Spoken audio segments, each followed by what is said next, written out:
Olá, eu sou Alex Borges e esse é o seminário História do Teatro Preto Carioca do projeto Quem Matou o Zumbi.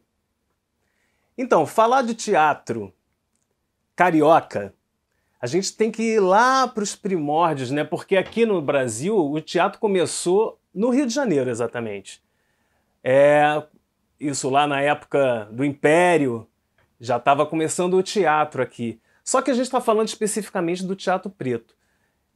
Muita gente cita o Teatro Experimental do Negro, que foi criado pelo Abdias Nascimento em 1944, como sendo o primeiro, seria o primeiro, mas a gente não pode esquecer da Companhia de Revista, Companhia Negra de Revista, que foi em 1926, trazida pelo João Cândido Ferreira. E nessa época não tinha nenhuma referência de dramaturgia negra, mas ele conseguiu trazer, encenar num palco com toda a equipe negra, equipe de gente, o escritor, o iluminador, os dançarinos, todos eram pretos nessa companhia. O nome, inclusive, era tudo preto.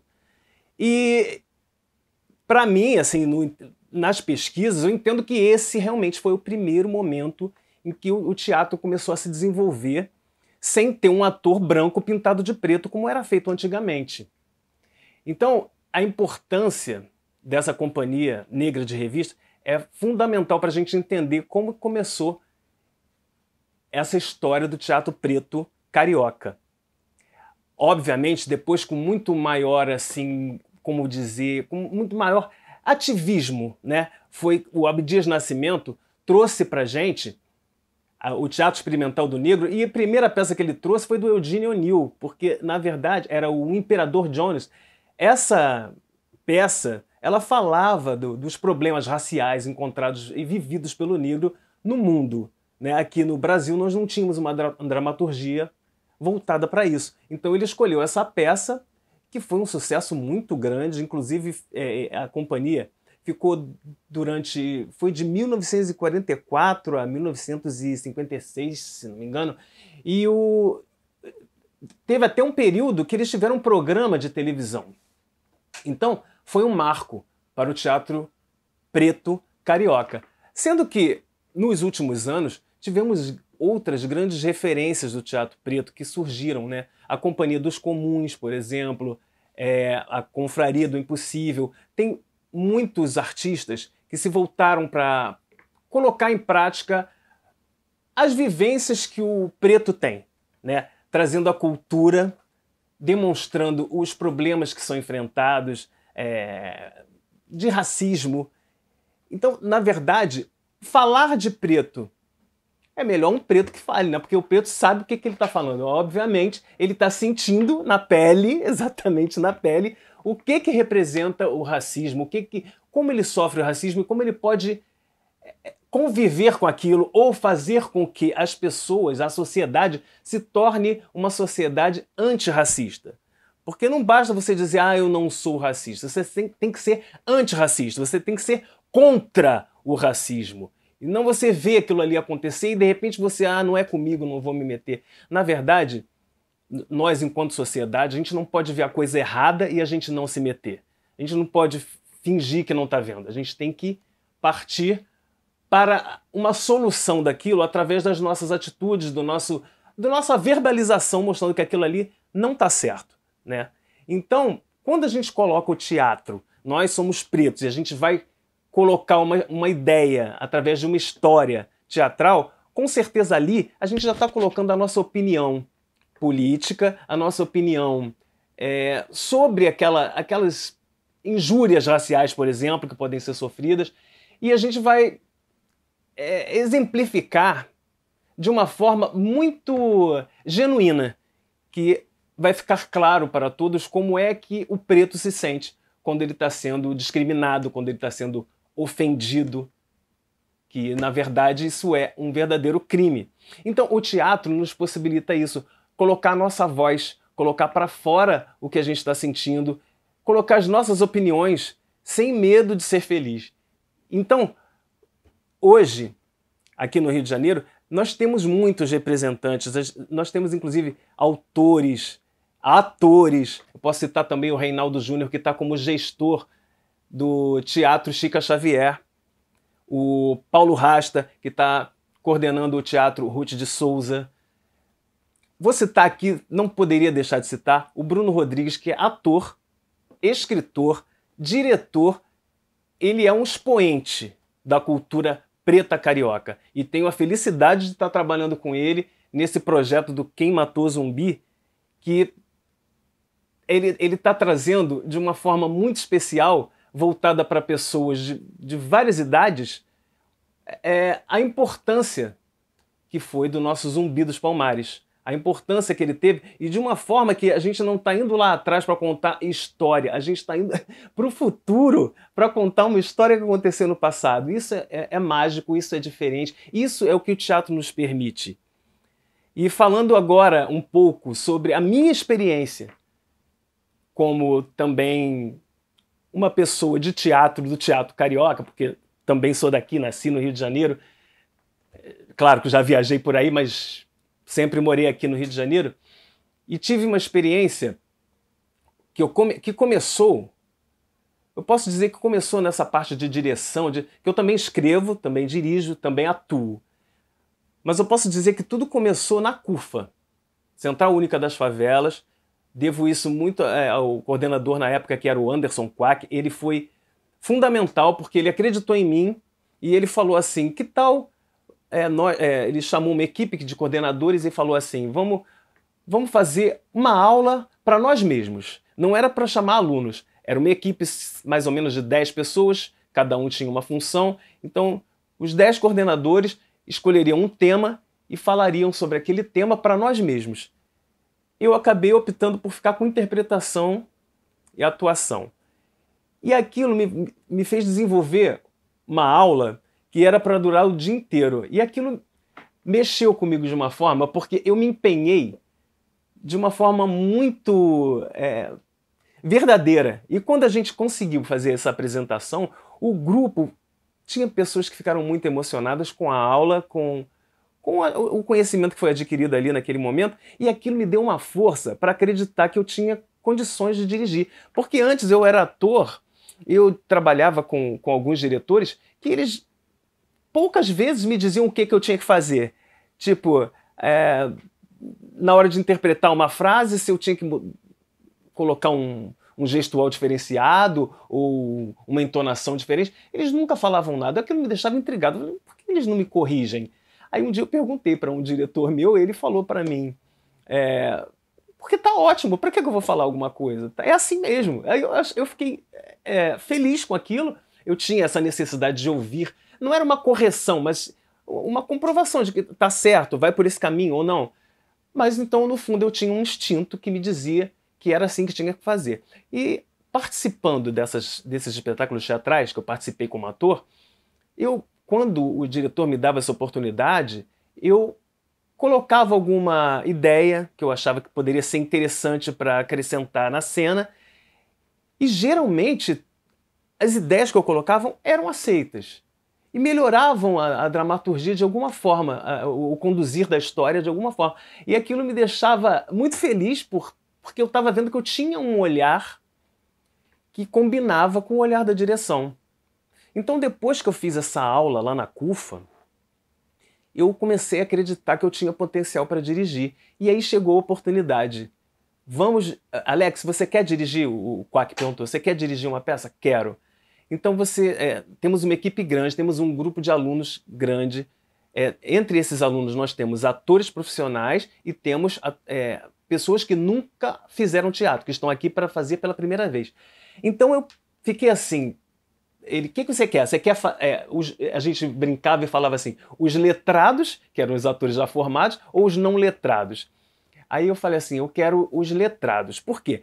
Como era a primeira direção que eu ia fazer, eu fiquei assim, eu acho que eu não vou ter tempo para conseguir ensinar alguém a atuar da forma que fique... Eu vou estar aprendendo também, eu vou estar dirigindo pela primeira vez e eles vão estar atuando pela primeira vez, eu acho que eu prefiro pegar os que já têm experiência.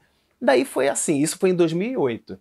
Aí a gente escreveu uma peça de uma forma em grupo, né? Foi coletivo, foi uma ideia coletiva, a gente queria falar da situação do idoso que geralmente vira uma pessoa invisível quando ela chega numa certa idade, né? E a gente queria falar sobre isso. Então surgiu a peça Prazer em Família, que foi feita coletivamente. A maior parte eu escrevi porque, como eu estava dirigindo, eu estava muito empolgado com aquilo, eu acabei conduzindo todas as ideias que eram colocadas pelo grupo, eu tentava usar as ideias para todo mundo sair ali feliz porque participou de alguma forma, né? Sentir-se representado. Então, Prazer em Família foi o primeiro espetáculo que eu dirigi, foi uma grata surpresa. Mexeu com a situação lá da Companhia Tumulto, porque lá no Teatro da CUFA não tinham, eles pelo menos falaram para mim que antes não tinha tido tanto movimento como aconteceu naquele período. Ficavam filas lá fora para o pessoal pegar a senha para poder assistir, porque não cabia todo mundo lá dentro. Apareceram produtores interessados em saber mais sobre a peça. Saiu no jornal matérias sobre aquela peça que estava acontecendo na Cidade de Deus. Então foi um marco muito importante e foi uma dificuldade também, porque eu tive que me envolver com figurino, com cenário, com iluminação, coisa que eu não tinha prática. Eu estava fazendo a minha primeira direção. Eu acabei fazendo todas as funções que o teatro traz pra gente, né? Mas aprendi demais e os atores que trabalharam comigo na ocasião, eles no final do primeiro dia da estreia, eles terminaram a peça. Era pra gente ter um debate rápido com a plateia e quando eu vi, eles começaram a falar sobre a minha direção, sobre o meu jeito de ser. Aquilo foi uma coisa tão espetacular para mim que eu fiquei muito emocionado. Mas passando para o ano seguinte, 2009, aí novamente o Quack perguntou, vai dirigir de novo? Aí eu já tinha tomado o gosto. Eu não queria mais parar, então quis dirigir novamente. Dessa vez, eu peguei um grupo de não letrados, como a gente costumava brincar. Os não letrados eram os que estavam iniciando no teatro. Então eu peguei um grupo de cerca de 16 jovens que estavam começando a fazer teatro. E com esse grupo, eu fui desde o início. A gente começou a fazer os trabalhos falando sobre a história do teatro na Grécia, quando começou o teatro mundial, e de lá a gente tirou uma ideia de escrever sobre os deuses do Olimpo, que era o nome da peça.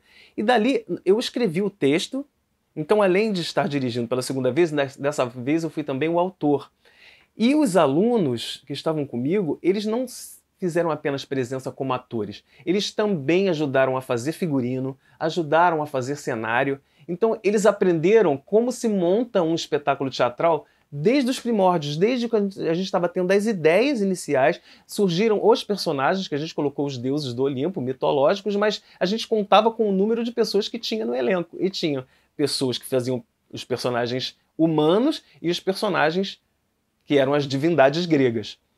Pois bem, esse espetáculo foi, para mim, assim, eu amei o Prazer em Família, mas eu tinha os atores que eram os letrados. E quando eu peguei os atores que não eram iniciados no teatro, foi mágico, foi diferente, entendeu? Porque todo mundo cresceu ali junto. Eu estava na minha segunda direção, mas eu ainda não era experiente assim. Então, quando terminou aquele espetáculo, a emoção foi muito grande de todo mundo que estava envolvido. E essa peça, inclusive, depois eu levei para um outro grupo lá em Bangu, o Projeto Muvuca. Depois, os próprios alunos pegaram a peça, me pediram autorização para montar novamente com um outro grupo, montaram, eu fui lá assistir. Então, muito feliz. A Deus do Olimpo trouxe muita felicidade para mim. E depois disso, eu acabei trilhando outro rumo, né? Eu juntei com um amigo que é o Jonas França, que me convidou para co-dirigir com ele o espetáculo que ele estava montando, que era o espetáculo A Vida de um B-Boy. E aí, voltando para o nosso tema, que é o teatro preto, eu posso falar para vocês, claro, as minhas experiências com o Prazer em Família, que falava do idoso, falava da família, da união, do esquecimento da pessoa mais velha, e o Deuses do Olimpo, que era uma peça que trazia a modernidade junto com os deuses gregos. Ambas tinham representantes pretos no seu elenco, na sua montagem. A grande maioria eram formados por pretos e moradores de comunidade, que eram da Cidade de Deus. Mas quando eu fui para o outro projeto, que foi o projeto do Abraço da Paz, junto com o Jonas França, nesse momento a gente estava tendo a oportunidade também de escrever e de conduzir pessoas que nunca tinham feito teatro. Era um grupo de b-boys, dançarinos de break. E dentre eles tinha inclusive um rapaz que era africano, mas já estava no Brasil há 1 ano e meio, e ainda falava um pouco errado algumas palavras, e outros meninos da própria comunidade. Eles eram ótimos dançarinos, mas eles não sabiam se portar como... Não tinham presença de palco, vamos dizer assim. Dançavam maravilhosamente, mas cada um ficava num ponto, não tinha uma organização. E o Jonas foi chamado justamente para ajudá-los nesse ponto. Daquelas oficinas para ajudá-los a se manter no palco, surgiu a ideia de criar um espetáculo teatral, e foi quando eu entrei no projeto e a gente começou a desenvolver. Eu ajudei também a escrever algumas cenas, que já estava mais ou menos todo o texto escrito, e dali os meninos foram aprendendo o que é teatro, colocando personalidade naqueles personagens, trazendo para eles uma ideia diferente do que eles viviam. Eles tinham em comum com os personagens o fato deles dançarem break. Porém, tinha algumas situações que alguns colegas tinham vivido, alguns deles mesmos tinham vivido. Por exemplo, um dos meninos, ele tinha sido... a casa dele estava correndo o risco de ser demolida por questões que a prefeitura tinha averiguado lá, de que a casa não estava correndo... Estava em posição imprópria, segundo a prefeitura. Então, aquilo foi colocado na história, o garoto acabou vivenciando, enquanto ator, coisa que ele vivia na vida real, né? E os outros que tinham histórias que não eram exatamente a vida deles, foi a oportunidade que eles tiveram de perceber como o teatro é capaz de trazer, você fale de assuntos diferentes, que não são os assuntos talvez da sua própria vida, mas que você pode levantar uma bandeira para ajudar uma outra pessoa que vive aquilo que você está falando no palco, né? Então a vida de um b-boy acabou tendo um grande sucesso por conta dessas... não digo que é por conta disso, mas foi genuíno esse sentimento que aqueles jovens estavam vivenciando e trazendo para mim enquanto diretor, e para o Jonas França também enquanto diretor e escritor.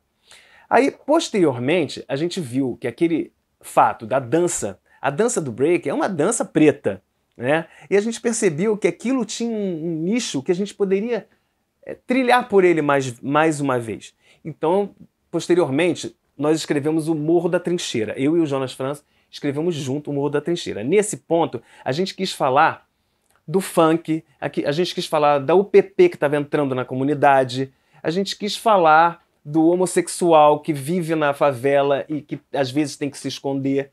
E aí a gente colocou todos esses elementos juntos. A menina Patricinha que subiu o morro porque queria consumir drogas. A gente colocou todas essas coisas que acontecem na comunidade carioca dentro de uma história que tinha um paralelo com a realidade por conta das UPPs que estava naquele momento. Das UPP, cerca de, se não me engano, isso foi em 2012, 2013, as UPPs estavam em alta, né? E aí nós criamos uma história fictícia em que o traficante da história, que era o principal, um personagem preto, que era o Amadeu, ele se apaixonava por uma garota que era do asfalto, como eles falam, mas tinha uma situação humilde, não era uma pessoa rica nem nada, era uma classe média, mas se apaixonou por ele, que era totalmente fora da realidade dela. Então a gente conta aquele romance ao mesmo tempo que coloca a comédia inserida em vários pontos e as histórias reais que acontecem, e a gente colocou lá, que acontecem na comunidade. Aquilo lá, eu considero que a vida de um b-boy foi um marco, mas o Morro da Trincheira foi um divisor para mim, porque além de ter escrito de uma forma mais amadurecida, colocar o protagonismo negro num espetáculo que fez sucesso, isso foi muito importante. E eu sempre dizia assim, eu sou uma pessoa que eu não sou politizado, eu não gosto muito desse tema. Mas quando pessoas foram assistir, falaram assim, você diz que não é de política, mas essa peça é totalmente política. E eu não tinha nem me tocado que a gente, às vezes, quando está escrevendo, a gente já coloca a nossa ideia, a gente já tem a nossa política aqui dentro. E aí a gente coloca para fora de uma forma específica e especial. E assim como o Morro da Trincheira, a vida de um b-boy, a gente começou o trabalho lá na ladeira dos Tabajaras, no Lajão Cultural e Esportivo, que é dirigido pelo Alex Azevedo. Então, depois ele acabou ganhando um edital e contou comigo e com o Jonas França para a gente montar o espetáculo que falasse sobre passinho. E a gente já tinha experiência com o break, né? Então, no Passinho do Tabajaras foi o espetáculo musical que a gente fez, inclusive, além de dirigir, eu entrei no elenco, que foi uma satisfação muito grande ter participado, porque eu fazia dois personagens bem engraçados, que era uma mulher fofoqueira chamada Dona Amargura e um deputado, um parlamentar corrupto que se chamava Frederico Conversinha. Então os dois personagens eram meio vilões e cômicos. Então foi muito importante, muito prazeroso ter feito esse espetáculo e ter falado da dança do passinho, que é uma dança característica de comunidade e que mostra, mais uma vez, o protagonismo preto, que é o que a gente... Se a gente fez isso propositadamente ou não, pensado ou não, o fato é que a gente fez com essa característica. E é isso que o teatro preto carioca precisa, do protagonismo preto, da representatividade, que hoje em dia está aparecendo bastante. Graças a Deus, né, a gente está vendo um movimento nesse sentido, até na televisão, no cinema, não só no teatro. E, finalmente, eu e o Jonas França fizemos o espetáculo Anjos do Calçadão, que colocava como protagonistas meninos de rua de Copacabana, que é uma coisa bem inusitada e que a gente teve um feedback das pessoas que assistiram dizendo que passariam a enxergar essas pessoas de rua com outros olhos, né? E na Cena Preta a gente não pode deixar de lembrar do Nós do Morro, dirigido, coordenado pelo Guti Frag, que é um grupo sensacional, que trouxe tanta representatividade pra gente, e também o Centro Afro-Carioca de Cinema, que leva a gente para um patamar de audiovisual, que é uma coisa também que a gente busca, né, trazer o preto para esse local, para a gente ter o nosso local de fala, né?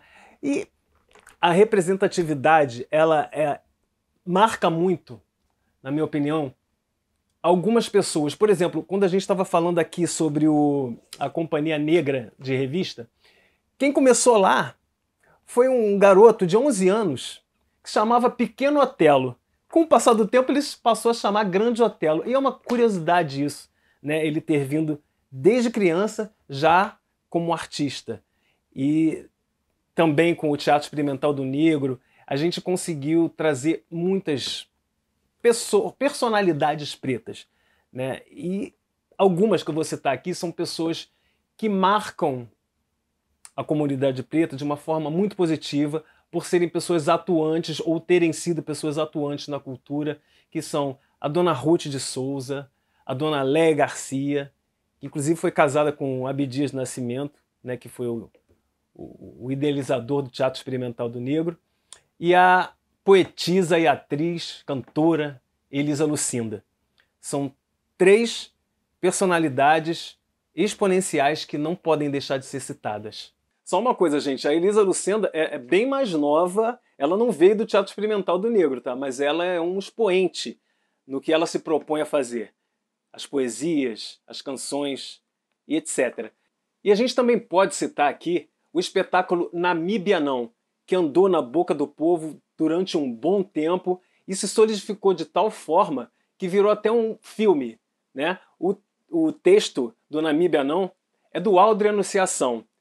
E ele inspirou o Lázaro Ramos a fazer o filme Medida Provisória, que é fantástico. E falar em Lázaro Ramos, a gente não pode deixar de citar tanto o ator como a esposa dele, Thaís Araújo, que são dois representantes exponenciais da cultura preta, porque eles são referência na televisão, no cinema, no teatro. Eles viraram realmente dois representantes e ativistas, tá? Eles se preocupam com a cena preta, eles se preocupam com o nosso lugar de fala. E eles são dois representantes nacionais. A gente nem pode mais falar aqui do teatro carioca, a gente está aqui falando especificamente do carioca, mas estamos falando a termos de Brasil, da importância de Lázaro Ramos e Thaís Araújo na nossa cultura, na nossa representatividade preta. Tenho que reverenciar também um projeto do qual fiz parte, chamado Palco Social, Oficinas de Criação de Espetáculo, que foi dirigido, coordenado por dois queridos que são o Ernesto Piccolo e o Rogério Blatt. Tinha inclusão, tinha representatividade E era isso que a gente precisa, que a gente precisava e que a gente precisa estar mostrando no palco, estar trazendo para a cultura ver, se reconhecer no palco. Isso eles faziam magistralmente. E para finalizar o nosso seminário A História do Teatro Preto Carioca, não podemos deixar de citar o FOCA, Fomento à Cultura Carioca, e agradecer à Prefeitura da cidade do Rio de Janeiro e à Secretaria Municipal de Cultura. Pois com o edital do FOCA, a gente fez esse projeto tão legal que é o Quem Matou o Zumbi, dirigido e escrito pelo Bruno Rodrigues, que está aqui comemorando os 25 anos de carreira e me deu a oportunidade de co-dirigir com ele esse grandioso espetáculo, essa peça-filme que vocês acabaram de assistir.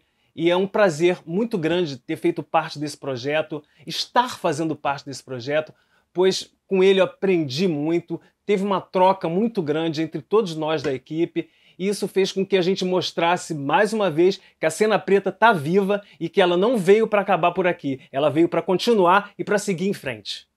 Eu sou Alex Borges e esse foi o seminário A História do Teatro Preto Carioca do projeto Quem Matou o Zumbi.